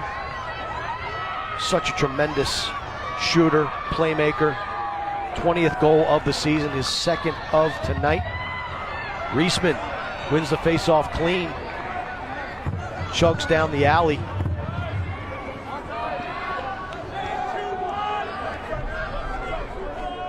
We just got word that Kyle Denoff has been officially ruled out of this game. He will not return to this MLL semifinal game.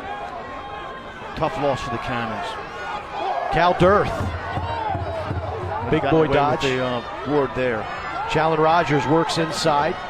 Carries the ball below goal line extended.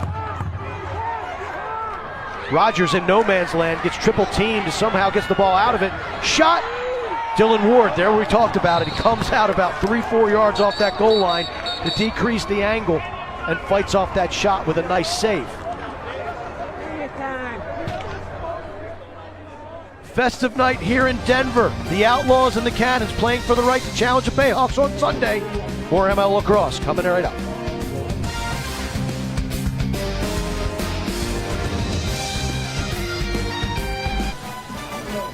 This week, our Saturday night football game presented by Wells Fargo is a top 25 Big Ten battle. It's number 25 Michigan State and number 4 Ohio State from the shoe.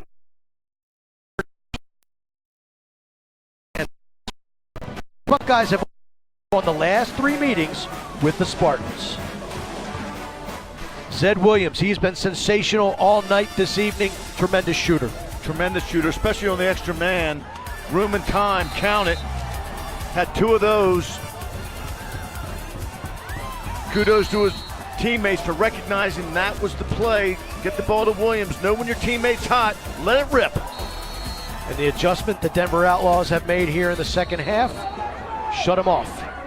When the Boston Cannons have the extra man, they've neutralized Zed Williams. Each team with a goal here in the third stanza of action. It was 13-10 at halftime in favor of the Cannons. It's now 14-11. 4.5 minutes left to go here, third quarter. Denver's pressing out, making it tough for the Dodgers to get up any head of speed. Challen Rogers gets inside, lays out Dylan Ward. What a save.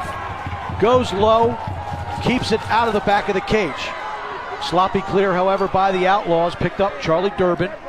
Pressed into more action with the injury to Kyle Denoff, as well as the injury to Kyle Jackson. Denoff, we just learned, will not return to this game. We're still waiting to see the status, potentially, to see if Kyle Jackson can get back into action. Saved by Dylan Ward. That was a rush possession that time, and Coach Quirk said at halftime, we did a good job of taking some time off the clock and not looking for the first shot, looking for the best shot. That time they rushed it. Let's stick to the game plan. Kyle Denoff has been ruled out of the rest of this game. Kyle Jackson, we just got word, is questionable for his return. Icing up his left shoulder on the bench. John Grant Jr. gets above topside and sticks it. Jr. using the strength and leverage, gets inside of that Cannons defense and slips it underneath Nick Morocco.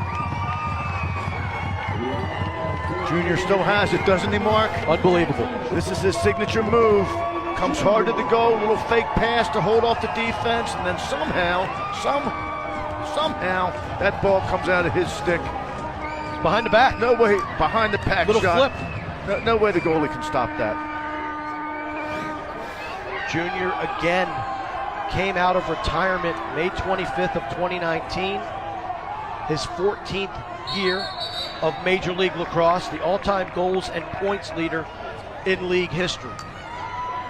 Main reason he came out of retirement, he wanted to let his daughter watch him play. Good move. Nice play at midfield. Ball loose.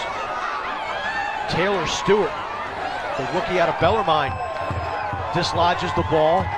And all of a sudden, Denver with that junior goal, the crowd is back behind them, and you can feel momentum shifting to the side of the boys in orange. You think Junior wants the ball again? Courier, head of steam, steps in, lets it rip. Hits Morocco right in the stick. Goodrich now is going to have to run for his life, and look at the athleticism and speed of Zach Goodrich. Zach Courier, though, chasing him down. Goodrich gets it out of harm's way.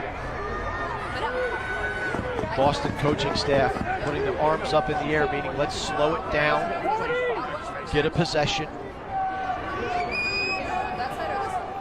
Right now the tempo has been with Denver. This game is going at their pace. Now Boston has to take a little air of the ball, get back to their game plan, settle the ball, work the high quality shot. Durbin on the run. Looked like he would have had a good high to low opportunity. Instead, he goes low with it. Low to low. Dylan Ward smothers it, makes the save. Denver back on the attack.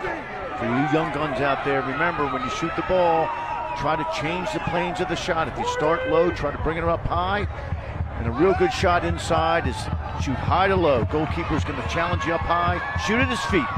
Schlosser tries to split the Boston D. He gets taken to the turf, and we're going to have a loose ball push. Shot sails over the cage. We had a play on, actually. Would have been a loose ball push had Denver lost that possession before that shot opportunity from Chris Aslanian.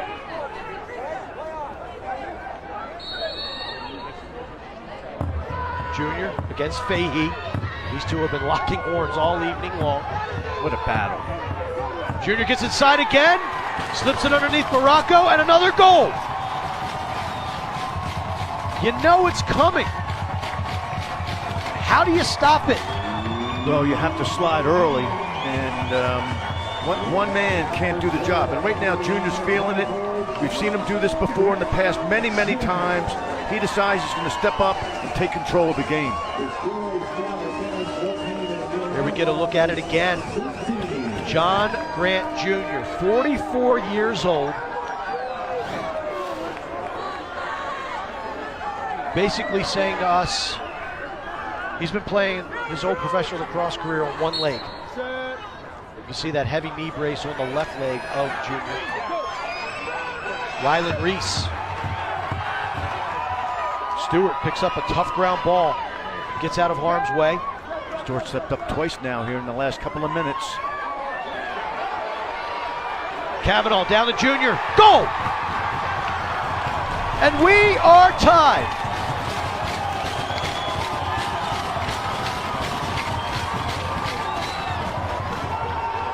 Think the momentum has switched here? Just a little bit. One nice one more by Cavanaugh being unselfish, but you know, get the ball to John Grant Jr. He feels it. He's going to take this team on his back right now. Tweener. Know you're going to hit the goal if you shoot it between the goalkeeper's legs. Well, you said it. It all started with Taylor Stewart picking up a tough ground ball on that sideline, digging it out. Face-off violation against Max Adler. Turns it over to the Boston Cannons. Junior just loves playing this game. Look at the big smile on his face. 1 minute left to go here in the third quarter. It was 13-10 at halftime in favor of the Boston Cannons. It is now 14-all. What's it? 3 goals in just over 2 minutes for John Grant Jr. Unbelievable. He really is a legendary player. No doubt. And for those who are watching the game tonight, enjoy. Zed Williams, the copter check from Michael Rexroad. The outlet handled by Finn Sullivan.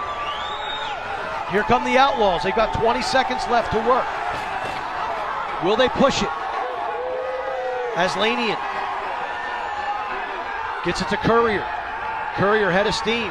Reese looks like that right leg is taped heavily and looks ginger. Shot. Aslanian goes wide. 2 seconds left to go, third quarter. Junior hustles to the end line to restart play. Knocked down by Morocco in front of the cage, and guess what, folks? We're all even. 15 minutes to decide who will face the Chesapeake Bayhawks in the Major League Lacrosse Championship game on Sunday. Stick around. The conclusion coming right up.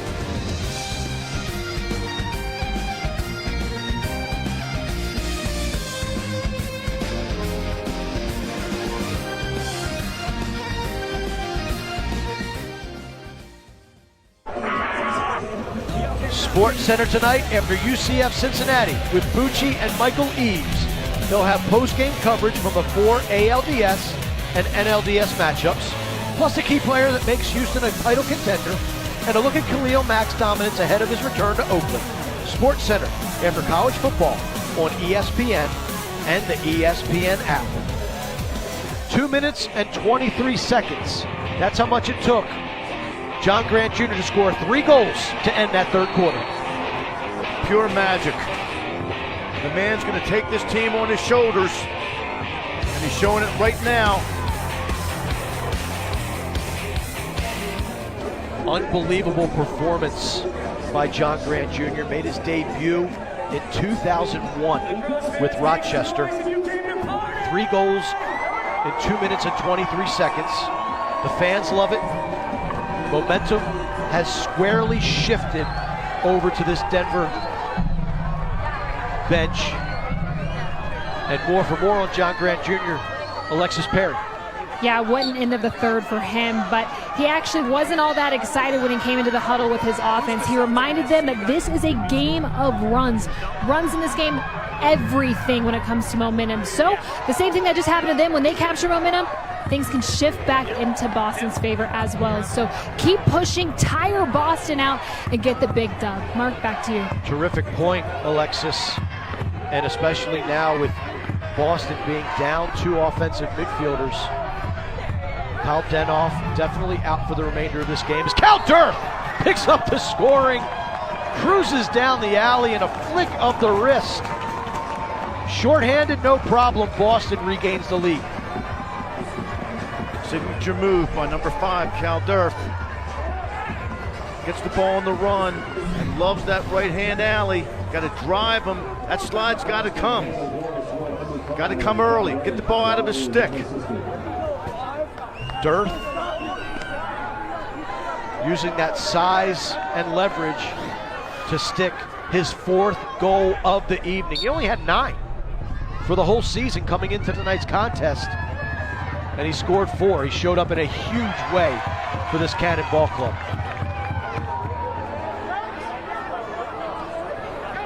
Welcome to Major League Lacrosse, semifinal number 2. We've hit midnight Eastern. Mark Dixon, Don Zimmerman, Alexis Perry, happy to bring you all the Major League Lacrosse action from here at Peter Barton Stadium in Denver, Colorado. The Chesapeake Bayhawks won a thrilling overtime contest earlier tonight over the Atlanta Blaze 14-13 Steel Stanwick with the game winner. And we have just as good of a ball game going on right now, folks, with the Boston Cannons leading Denver Outlaws 15-14. Winner plays Chesapeake on Sunday, 1 o'clock Eastern time on ESPN2. Junior stepped away from that shot, goes wide. He's not happy with himself, but it was backed up by the Outlaws, and they'll enjoy possession once again.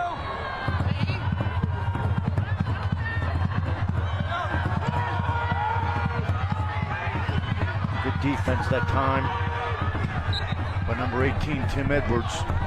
Again, these short stick defensive middies, they are challenged every game, all game long.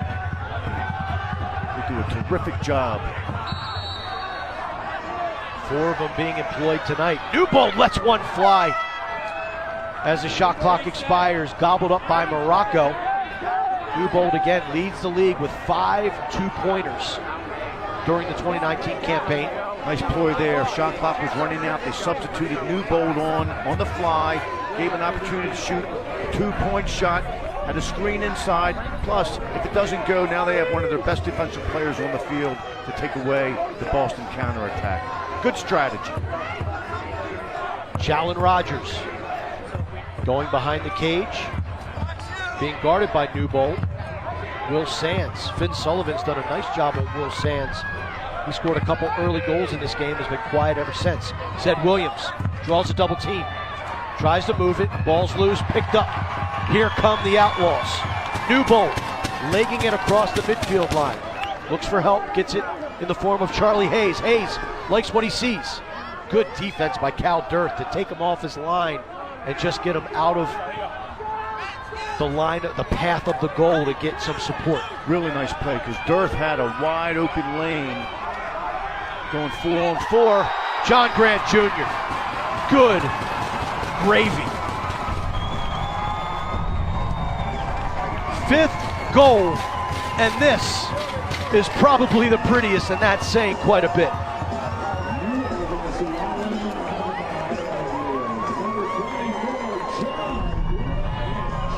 Beautiful to watch. Like a fine wine, better with age. You get topside like this, and Fahey right now is probably like, okay, I can't let him inside roll me again. He muscles him up the field, and what does Junior do? Over the shoulder, behind the back, pinpoint precision, count it. Beautiful. We're level once again. Just under 12 minutes left to go here from Denver, 15 all. Kalmar checking into the game for this Outlaw team at midfield. Jasinski, quicker than a hiccup. Uses the pick by Courier, uses a pick by Mark. Good defense by Zach Goodrich. Aslanian switches to his left, loses the handle. Ball's picked up by Courier. Courier gets top side, shot, save Morocco. Nice job by Morocco. He came out to shut down that angle.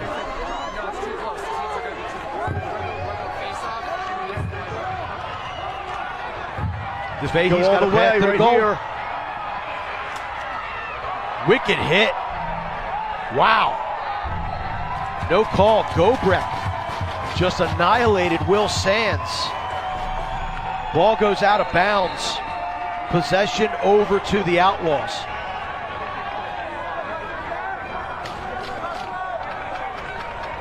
I would say Eli Gobrecht is an aggressive player, wouldn't you, Mark? He is physical.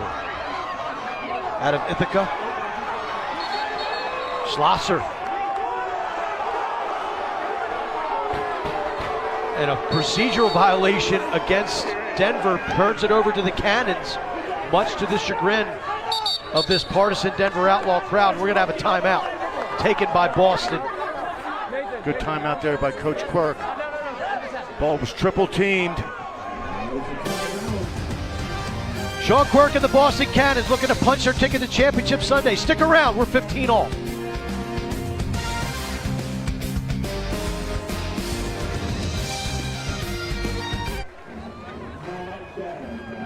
Another barn burner here in Denver. The Outlaws and the Cannons all level at 15 apiece. Winner goes to Championship Sunday. Time now to reveal tonight's play of the game, presented by New Balance. And we just saw it a few moments ago, John Grant Jr. And this was one of many. This was a tough call. Which is the best play of the game? Just incredible. Incredible what he's showing us tonight. 44 years old, came out of retirement back in May, joining this Denver Outlaw team, currently an assistant coach at the Air Force Academy in Colorado Springs. 5 goals tonight. And Alexis, you were in that Denver huddle and John Grant Jr. was leading the way.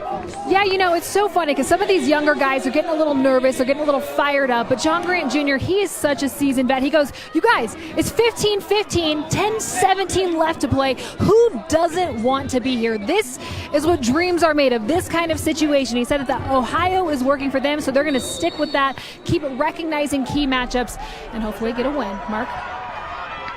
Such a great asset to have on your sideline. We know what he does between the lines, but to have that calming influence and that experience. Before they restarted action, there was a little bit of discrepancy to how many timeouts Boston has remaining. So I think the referees and coach worked that out. Good takeaway by the Denver defense. They create the turnover, and this Denver offense back on the attack. Fahey against Grant. Grant's been getting the better of that matchup so far here tonight, especially in the second half. Schlosser, head of steam. It's important that the other players on the Outlaw offense stay involved and don't become spectators watching John Grant play. They've got to stay involved, and I'm sure John Grant has told them that during the timeouts. As Laney gets inside, then he gets held at goal line extended. Scott Hooper looks like he's going to be sent off to the sin bin for a hold.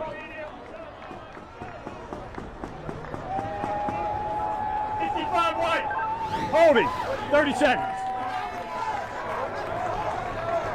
As Lanian draws the penalty, two of Chris's brothers play Division I lacrosse, Pat at Notre Dame, Griffin at Georgetown. He's taking center stage here tonight, trying to help the Denver Outlaws to a championship game appearance. And that looked like that may have been interference on Nick Morocco. No call. Ball's loose. Kavanaugh can't run it down. Fahey tries to pick it up. Tough physical play on the sideline. Who's going to win the ground ball battle? Ryan Lee loses his stick, and he's playing without his stick. And that's going to be an illegal procedure against Lee. Here's that quick restart again. Again, the players have to be disciplined. They want to get up the field, but you're really hurting your team. Know where the whistle was blown, get the ball there in a hurry, let the official know you're ready to play, and then move forward.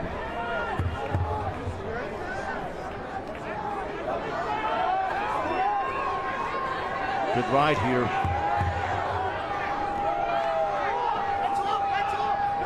Could be offsides. They only have 6 forward.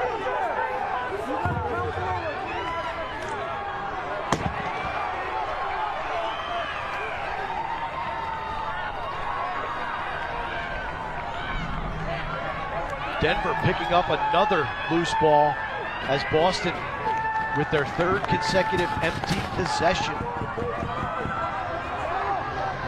The Outlaws getting a second win here in the second half. Kavanaugh running for his life, gets it behind the cage, being guarded by Tim Edwards. Short stick D-Midi out of Canisius.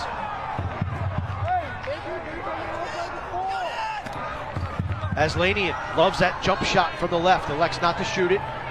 Gets it up top, Schlosser takes an eye off the ball. That's an over and back, that's a turnover to the Boston Cannons. Cockerton on the restart, over to Zed Williams. Got the trailer coming in. Williams pulls the ball behind the cage under the watchful eye of the defense of Eli Gobrecht. Gobrecht, another helicopter check. Wow. Like spearing a fish. Beautiful job by Gobrecht. Takes the stick out of the hands of Zed Williams. Another turnover for Boston, and Denver back on the attack. Great check, timely check. Didn't throw a lot of wood, but the check that he threw certainly did the job. Schlosser surveying his matchup, likes what he sees, makes a move to the cage, shoots. Nice job by Morocco to get a piece of it. Look at the defense of the Boston Cannons. They're going to say the Outlaws were closer to the end line when it went out of bounds. They retained possession. 28 seconds left to shoot. Kalmar gets inside, double teamed, draws a flag. Bar over to Jasinski. Jasinski thought about it, pulls it out. 15 seconds to shoot. Free possession for the Outlaws. John Grant Jr. behind the back pass to Jasinski. Feet up front, ball's knocked down. Whistle stops play, and we will see what the foul is and how long Denver will have the extra man advantage.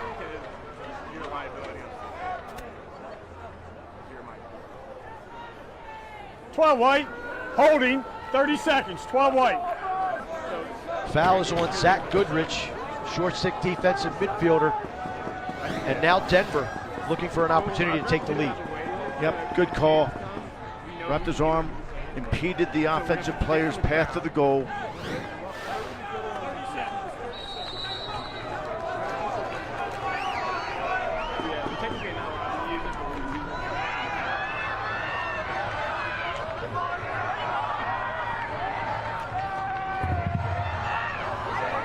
Junior behind the back. They like to stay in the 3-3. They'll rotate around, but they get good movement, looking for those skip lanes. Marr has Lanian, lets it rip and finds the back of the cage. Denver has taken the lead.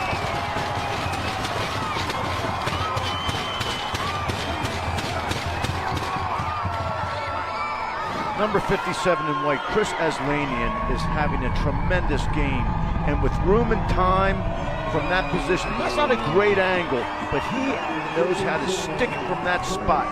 Wonder how many times he's practiced that shot away from practice. That's how you get better. Practice is there for a team to get better. It's up to the individuals to get better on your own time. Real nice. Just saw Zach Goodrich in the penalty box, dejected after Denver cashes in as he sat helpless on the sideline.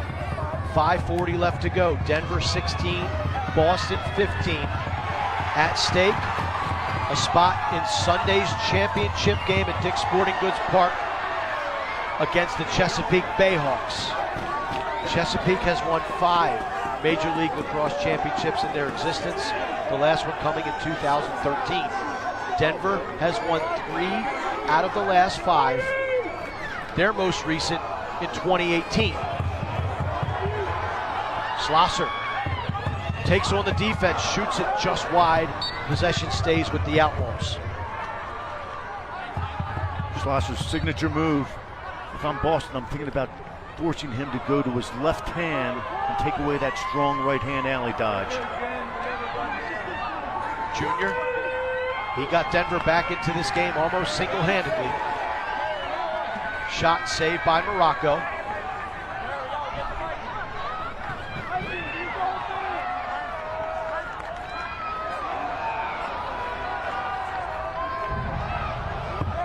This may be a third opportunity now on this offensive series. It's got to be taking its toll on the Cannon defense. Schlosser with a head of steam. Loves that alley dodge, cycles it down the alley. Ryan Lee lets one fly, and that sails into the Denver skyline. 28 seconds left to shoot for the Outlaws. Courier.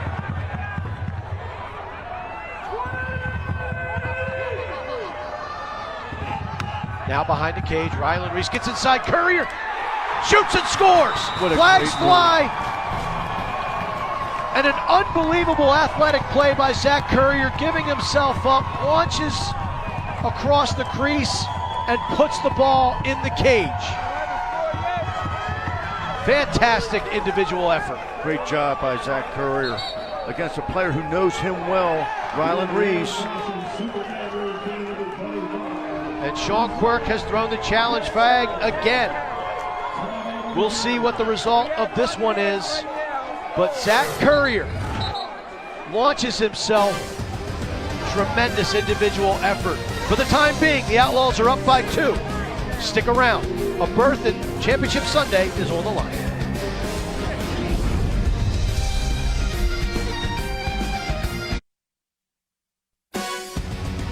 Major League Lacrosse is brought to you by Warrior, Powerade, Power Through, and Amarind Risk. Boston loses the challenge, the goal stands. Denver is that much closer to a date with the Chesapeake Bayhawks. Winner of the Outlaws Cannons advances to this Sunday's title tilt 1 p.m. Eastern on ESPN2. And because Boston lost that challenge, they are now out of timeouts with 3:51 remaining in the game. Tough situation to be in. The flag was for a push. That is wiped out by the good goal. Zach Currier had one taken away earlier in the third quarter. He gets this one to stick. Boston is in a tough way right now. Reese with the ground ball pickup. He hits the turf. Ball's picked up by Denver. If you're just joining us, 13-10 was our halftime score. The Cannons have only been able to muster 2 tallies so far in the second half. They have lost 2 midfielders. Kyle Denhoff out of the game, and then Kyle Jackson remains questionable, but we have not seen him trying to re-enter this contest. Shots go out of bounds, run out by the Outlaws. That time Boston did force Mikey Schlosser down the left-hand side. That shot almost stuck right in the corner. He can go both ways, but prefers his right hand. Just under 3 minutes left to go here in the game. Denver, can they advance to the championship? If they do, they'll be looking to win their 4th Steinfeld Trophy in the last 6 years.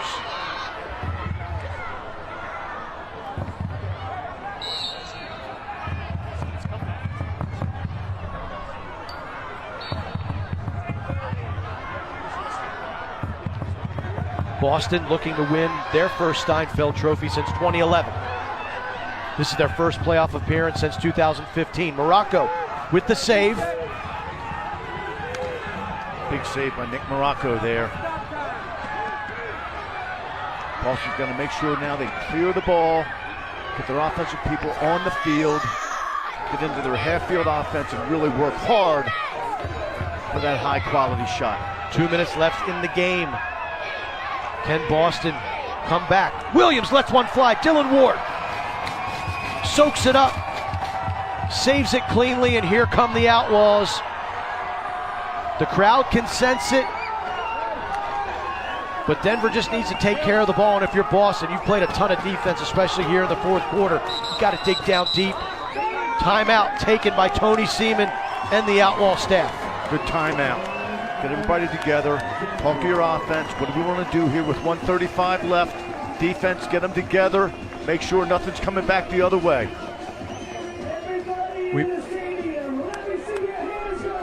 Good shot of John Grant Jr., 44 years old. A huge reason why Denver is where they are. And we talked about the Outlaws winning 3 out of the last 5 MLL titles, including last year, 2018. Zach Currier had 2 goals for Denver. They won 16-12, and that was 3 titles in 5 years. An amazing accomplishment. Model of consistency. There's a look inside of that Denver huddle, trying to stay hydrated for this last 1 minute 35 seconds of action. 43 seconds on the shot clock. So really not a ton of urgency for Denver to go to the rack. They'll look probably to milk this clock and get it down as much as they can. Well, you want to take it behind the goal. That way, if you lose the ball, Boston has to come a long way to get back and try to score a goal. However, if you do take the ball behind the goal, it allows the goalkeeper to come out, take somebody inside, and then they could go double the ball. So maybe keep it right above the goal line, but at the end, get it behind the goal so Boston has 90, 100 yards to go to try to score a much-needed goal.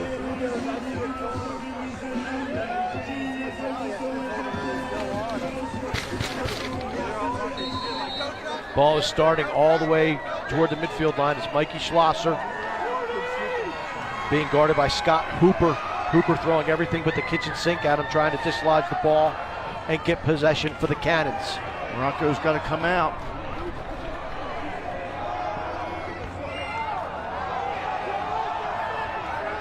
Boston's got to send somebody. Morocco is still in his cage. Step by Currier. Currier weaves his way through this Cannons defense. 10 seconds to shoot for Denver, but they're really not worried about that right now. 1 minute left to go in the game. Courier flips it in front of the cage as Laney can't handle it. Possession Boston. The Cannons had to go. No timeouts remaining. Will Sands has some room to operate. Streaks to the cage. Good defense by Finn Sullivan. Got to go to the goal. Up to Zed Williams. 30 seconds left in this game. And Williams looked like he might have beaten a double team, but it gets dislodged, falls on the ground. Who's going to pick it up? It's the Denver Outlaws. Andrew Newbold picks it up. Timeout called immediately. And the crowd here at Peter Barton Stadium is starting to celebrate. That's the benefit of saving your timeouts. For the fourth quarter late in the game, Coach Seaman used both of them in the span of what, a minute, and it really paid off. There we see the Denver bench, and here we're going to take a look at Williams trying to go to the cage. Over the head, Eli Gobrecht. He has been a troublemaker all night for this Denver defense.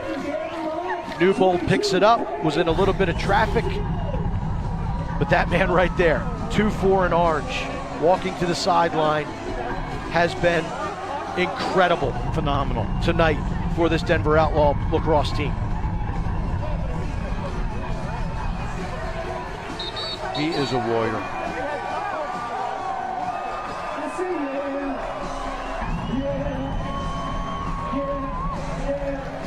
.8 seconds left to go here in this one. Denver will have possession right around midfield. Boston has no choice but to continue to press and some way, somehow get the ball back. And really the tide of this game turned with the injuries to the Boston midfielders and the play of John Grant Jr. 3 goals in 2 minutes, 23 seconds really shifted the momentum in this game. Alexis tells us that Mikey Schlosser is going to just run for his life and try to eat up the rest of this clock. Chased by Mark Cockerton. Schlosser glides across midfield, gets it up to Chris Aslanian. Aslanian has the ball dislodged, ball out of bounds, 7.9 seconds left. Boston chucks it up the field. Fahey legging it across. Shoot the 2-pointer. Saved by Dylan Ward. That could have tied it, but Dylan Ward makes the stop, and the Denver Outlaws are heading to Championship Sunday.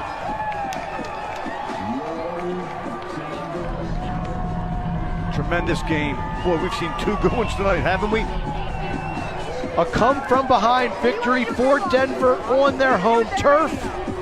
They trailed at halftime 13-10. And here's how the game ended. Boston had a chance. 2-pointer would have tied it. But right there, Dylan Ward. Might have helped to have a screen in front of the goalkeeper. Although if that shot hits the screen and the clock expires, it doesn't count. But there was plenty of time on the clock. That was a little too close for comfort for number 24, John Grant Jr., but when he realized it's all said and done and he's going back to Championship Sunday, it's all good. Dylan Ward, big time save.